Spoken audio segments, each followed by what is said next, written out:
है। मेरा नाम ईना शर्मा है। हम 10वीं A की छात्रा आज आप सभी के समक्ष अपठित गद्यांश प्रस्तुत करने जा रही है। आशा है आप ध्यानपूर्वक सुनेंगे। अपठित गद्यांश का अर्थ होता है ना पढ़ा हुआ।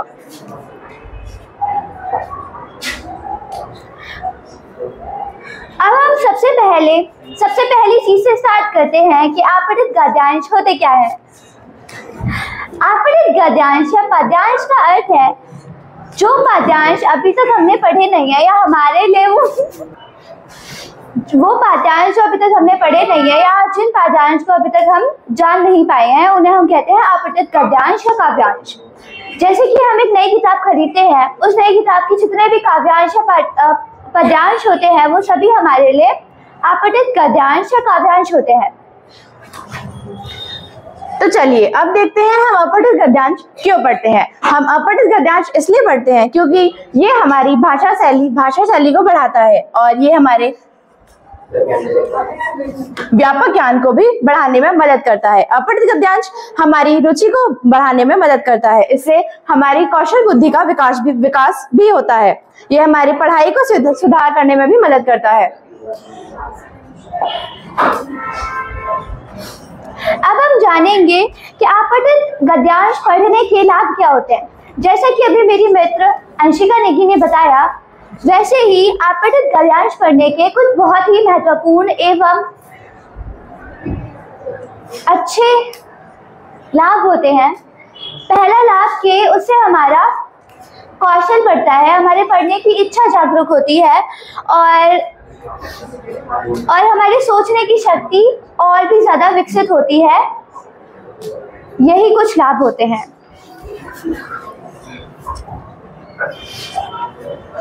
अब हम जानेंगे कि एक अपठित गद्यांश को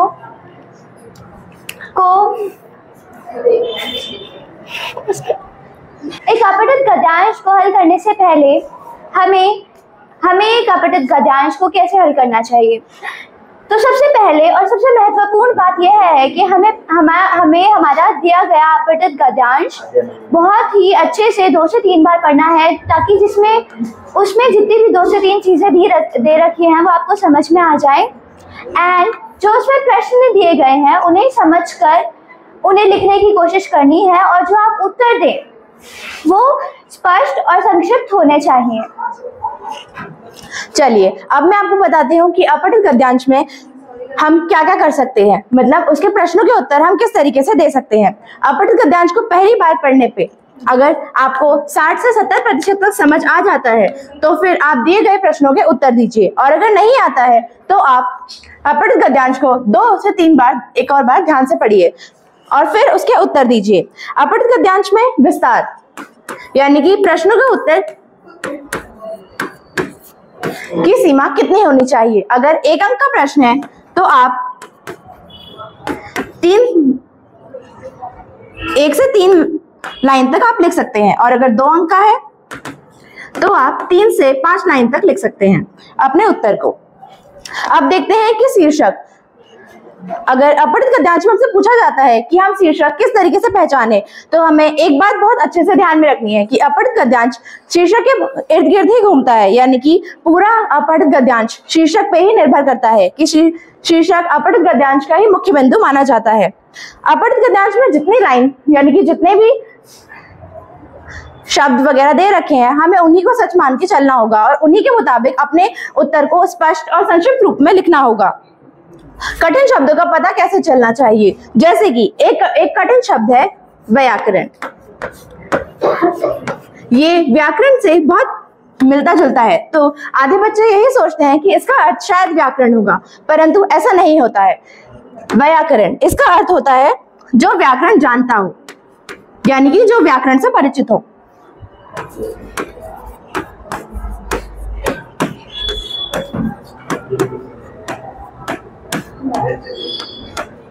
अब बहुत सारे बच्चों को ये बात जानने में बहुत दिक्कत होती है कि आफ्टर ऑल हम कठिन शब्द को पता कैसे लगाएं कि आखिर इसका अर्थ क्या होता है। इसलिए किसी भी अर्थ का पद अगर हमें नहीं समझ आ रहा है तो उन्हें हम 3 भागों में विभाजित करते हैं। उनके कुछ मुख्य बिंदु भी होते हैं, जैसे कि और, तथा, किंतु, परंतु, तथापि, जब तक इत्यादि।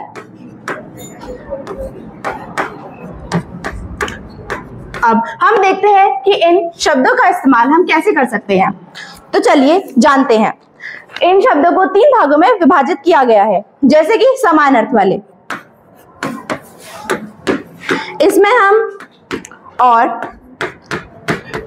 तथा जैसे शब्दों का प्रयोग करते हैं। जैसे कि मैं आप सभी को एक वाक्य बताने जा रही हूँ, जैसे राम मेहनती है और पढ़ाकू भी। इससे हमें ये पता चलता है कि दोनों जो और या तथा से जुड़े हुए हैं वो दोनों सकारात्मक चीज को दर्शाते हैं। दूसरे, विपरीतार्थक।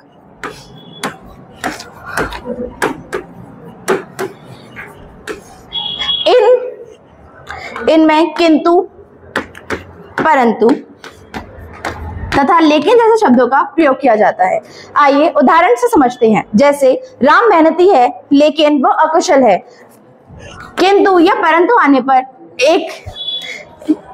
एक लाइन तो सकारात्मक है, परंतु दूसरी नकारात्मक चीज को दर्शाती है। अब हम तीसरी चीज को देखते हैं, जो कि है कारण व परिणाम।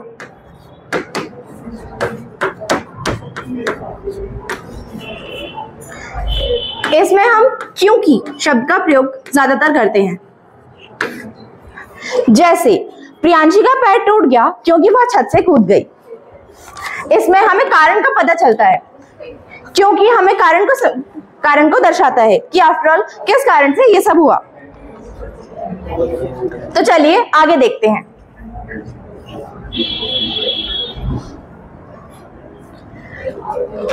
अब यहाँ पे कुछ उदाहरण दिए गए हैं।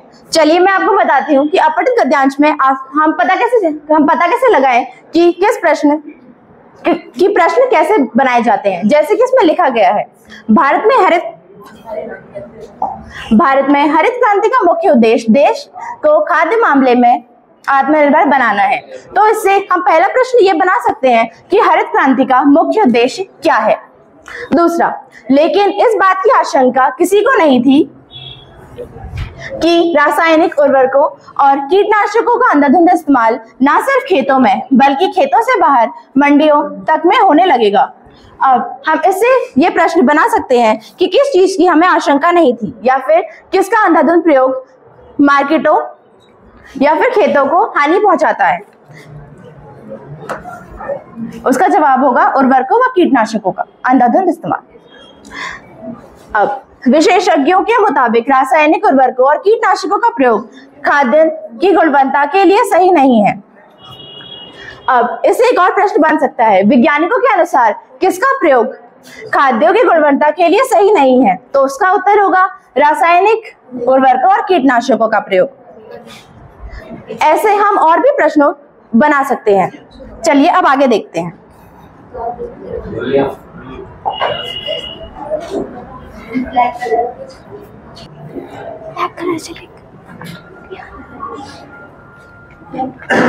अब मैं बताती हूँ, जैसे कि मेरी मित्र अंशिका नेगी ने अभी बताया और समझाया हमारा दिया गया अपठित गद्यांश। अब हम उसके प्रश्नोत्तर समझ लेते हैं। पहला प्रश्न है, हमारे देश में हरित क्रांति का उद्देश्य क्या था। जैसा कि हमें पता चला, हमारे देश में हरित क्रांति का मुख्य उद्देश्य था देश को खाद्यान्न के मामले में आत्मनिर्भर बनाना।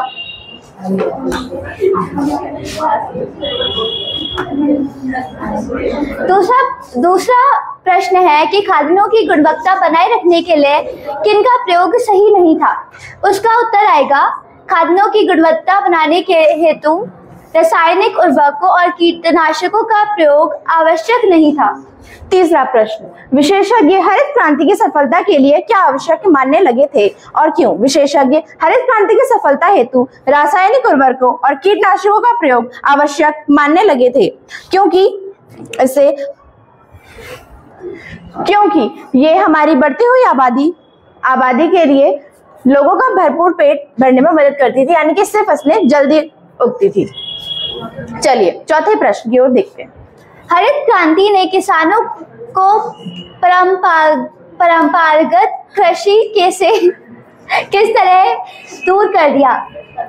हरित क्रांति के कारण किसान खेती के पुराने तरीके से दूर होते गए। वह खेती में हल बैलों की जगह ट्रैक्टर की मदद से कृषि कार्य करने लगे। इससे बैल एवं अन्य जानवर अनुपयोगी साबित हुए। 5वां प्रश्न, हरित क्रांति का मिट्टी की उर्वरा शक्ति पर क्या असर हुआ? इसे समाप्त करने के लिए क्या क्या उपाय करना चाहिए? हरित क्रांति की सफलता के लिए रासायनिक उर्वरकों और कीटनाशकों के प्रयोग से जमीन प्रदूषित होती गई, जिससे वह अपनी उपजाऊ क्षमता खो बैठी। इसे समाप्त करने के लिए खेतों में घुरे की राख और कंपोस्ट की खाद के अलावा अन्य खादों का भी प्रयोग किया जाने लगा। तो इस तरीके से हम अपठित गद्यांश के प्रश्नों के उत्तर दे सकते हैं और हम उससे प्रश्न बना सकते हैं। धन्यवाद।